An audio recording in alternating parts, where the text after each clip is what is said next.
saya di desa Nyatnyono. Desa apa itu? Nyatnyono. Nah, ini desa di mana letaknya itu di lereng Gunung Ungaran.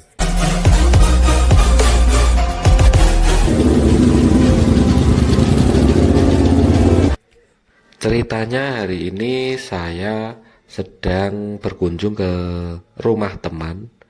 Rumah teman di daerah Nyatnyono yang kebetulan bapaknya itu mau naik haji. Jadi seperti tradisi di daerah Kabupaten Semarang sini, kita berkunjung ke tempat orang yang mau naik haji. Saya tadi berangkat dari daerah Beringin, kemudian lewat Karangjati, Prengapus, itu nanti ke daerah Ungaran, tembus ke kiri ke lereng Gunung Ungaran, ketemulah desa Nyatnyono ini ya teman-teman. Teman-teman bisa lihat pemandangan di desa Nyatnyono ini masih asri, dingin, sejuk. Nah, ini yang saya paling suka di daerah Ungaran ini ya teman-teman. Jadi bisa refreshing, cuci mata sambil menikmati udaranya. Nah, ini jalanan, ceritanya saya sudah pulang dan ini jalanan turun ya. Nah, seperti ini kondisinya di jalanan Nyatnyono ini. Ini cukup tajam, jadi teman-teman hati-hati di daerah ini. Ini teman-teman bisa lihat. Tadi saya pulangnya, bukan pulang, berangkatnya tidak lewat sini, tapi lewat jalur yang lain ya teman-teman. Ini belokan sebelum masuk dari jalan yang agak besar ya, jalan utamanya.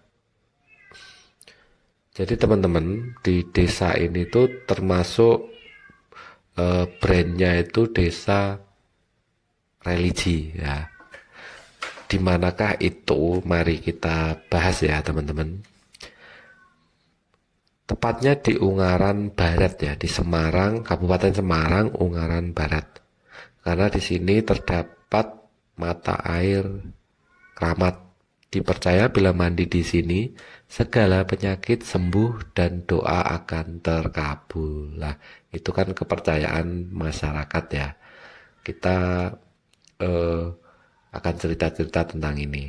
Nah, sendang keramat Kalimah Thoibah namanya, Hasan Munadi, adalah lokasi wisata religi yang berada di Jawa Tengah, di desa Nyatnyono, kecamatan Ungaran Barat. Nah, sendang Kalimah Thoibah menjadi rujukan bagi masyarakat yang ingin berwisata sekaligus berziarah. Mbah Ahmadji di sini perawat sendang yang sudah bekerja sejak puluhan tahun silam. Katanya pengunjung datang itu dari berbagai daerah Indonesia. Bahkan juga dalam sehari itu banyak sekali jumlahnya, bisa mencapai ratusan. Bahkan juga ada dari negara tetangga. Ada pula yang rutin datang kemari. Jumlah wisatawan ini yang ratusan ini cukup membawa dampak ekonomi ya bagi warga sekitar. Jadi warga sekitar banyak yang juga berjualan di sini ya. Kalau yang rutin itu ada yang dari Malaysia dan Singapura. Di sendang ini biasanya pengelola menyediakan baliho berisi doa sebelum memanfaatkan air sendang. Sedangkan lokasi mandi dibagi menjadi dua, laki-laki dan perempuan. Ada doa yang harus dibaca sebelum mandi dan meminum air sendang. Khusus untuk mandi ya, tidak boleh BAK, BAB, dan tidak boleh telanjang bulat. Nah, nanti bisa apa ya, terlihat dari tidak menjadi sakral lagi, mungkin jadi risih jadinya ya. Nah, jadi harus memakai sarung ya, tidak membawa ya bisa disewa di masyarakat setempat kalau memang nggak punya sarung.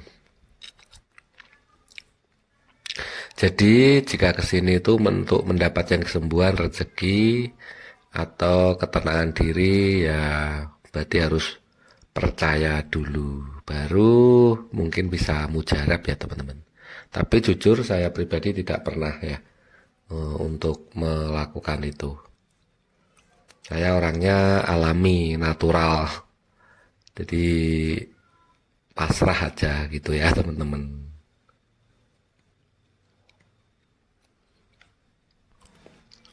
Nah, teman-teman bisa lihat ya, kanan kiri hijau, berbagai macam tanaman, tumbuhan yang masih alami. Tadi ceritanya sebelum kesini, sebelum naik tadi, ada teman saya bawa Matic ya, teman-teman, bawa motor Matic Scoopy, kemudian di tengah jalan, di puncaknya sana, deket saya start turun tadi, itu motornya itu ngelepes ya, ngelepes tuh tidak ada tenaganya. Kenapa tidak ada tenaganya? Mungkin medannya dia nggak paham medan, jadi ancang-ancangnya tuh kurang dari bawah. Jadi dipaksain sampai atas itu tidak kuat ya, tanggung gitu, di gas sudah tidak mempan lagi, tidak ada tenaganya, kompresinya udah habis ya teman-teman. Nah akhirnya ditaruh di bengkel, dibersihin, cukup murah di sini bengkel, cuma sudah bisa bayar 30.000 saja. Nah pengalaman teman-teman kalau mau naik itu, kalau nggak tahu medan ya harus kenceng dulu ya, apalagi teman saya tadi boncengin 2 orang, anak-anak dan ibu-ibu. Jadi kalau pengalaman naik tanjakan begini teman-teman harus ancang-ancang dari bawah, dan sampai di tengah jalan tuh baru ancang-ancang gitu ya. Nah ini saya perjalanan pulang, belok ke kanan tadi, pas awal kesini tadi saya lurus dari jalan percabangan tadi.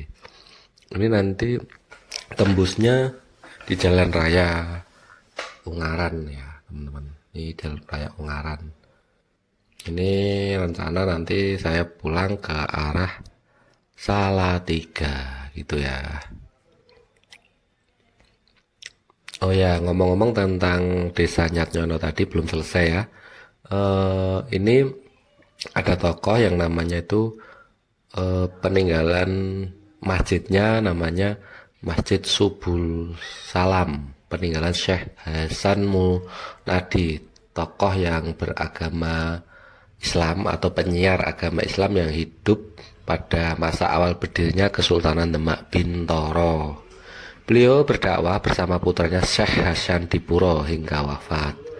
Ini makamnya selalu ramai peziarah dari berbagai daerah itu ya teman-teman. Cukup bagus untuk apa namanya, ikon untuk desanya, desa religi Nyatnyono. Nah memang tidak pernah sepi peziarah ya Sendang ini ya. Tuh banyak cerita-cerita yang agak berbau mistis di daerah ini ya. Banyak sekali. Karena memang sesuatu yang disakralkan itu nanti mungkin akan bisa menimbulkan hal-hal mistis. Nah ini teman-teman, kita udah keluar dari jalan yang gang. Nah, kita masuk ke arah Salatiga. Ini sudah ramai sekali. Jadi Nyatnyono itu desa mungkin jaraknya hanya 3 kiloan dari pusat kota, tetapi nuansanya di sana itu benar-benar desa, sejuk itu ya teman-teman. Kalau menurut ceritanya, Syekh Hasan Munadi kabarnya merupakan murid dari Sunan Bonang, dan nama Nyatnyono berarti tiba-tiba ada. Jadi arti dari Nyatnyono itu tiba-tiba ada gitu ya. Kiai Hasan Munadi yang sedang melakukan khalwat atau menyendiri demi menyebarkan agama Islam mendapat isyarat untuk mendatangi sebuah tempat yang terdapat masjid ya. Namun dalam khalwatnya sesampainya di tempat tersebut ternyata belum ada bangunan masjid. Masih di dalam isyarat khalwat, Syekh Hasan Munadi tiba-tiba melihat sebuah masjid yang sudah berdiri tegak yang berada di lereng Gunung Sukroloyo. Sementara sendangnya ditemukan warga di sekitar makam, kemudian dimanfaatkan peziarah untuk mencari karomah. Itu yang bilang ahli pengamat ilmu kejawen ya. Namanya dari kota Semarang, namanya Budi Setiawan. Menurut Budi ya, wajar jika akhirnya masyarakat menganggap air sendang memiliki khasiat tertentu untuk mengusir setan dan menghilangkan sihir. Itu. Sumber air ini memiliki nama resmi Sendang Kalimah Thoyibah. Letaknya berada di bawah pohon beringin tua berusia puluhan tahun. Nah, beringin ini memang tumbuhan yang bagus untuk menyimpan air ya. Ini untuk orang-orang yang daerah kering harusnya menanam beringin ini. Nanti akan bisa mengembalikan air dan cuaca yang panas biasanya di daerah-daerah gersang itu seperti Purwodadi yang sering kita lewati itu butuh pohon-pohon besar sebenarnya. Itu cukup membantu ya teman-teman harusnya. Sumber air ini tidak pernah kering meskipun musim kemarau panjang. Nah teman-teman, ini kita ke arah Salatiga. Kita sudah sampai di daerah pabrik roti, kalau nggak salah ini kiri jalan nanti ada pabrik roti Nisin.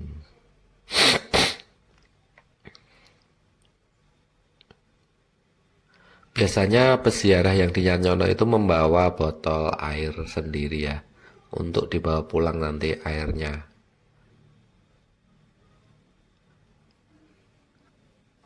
Jadi bagi teman-teman yang ingin mengunjungi ini bisa ambil rute yang dari Semarang Solo masuk ke pertigaan Jalan Yosudarso. Bisa, jarak tempuhnya paling 3 km saja ya. Tadi kita sudah tunjukin. Kemudian kita tadi yang di awal start tadi itu di atasnya sendang, di atasnya makam ya. Masih di atasnya makamnya itu di bawah.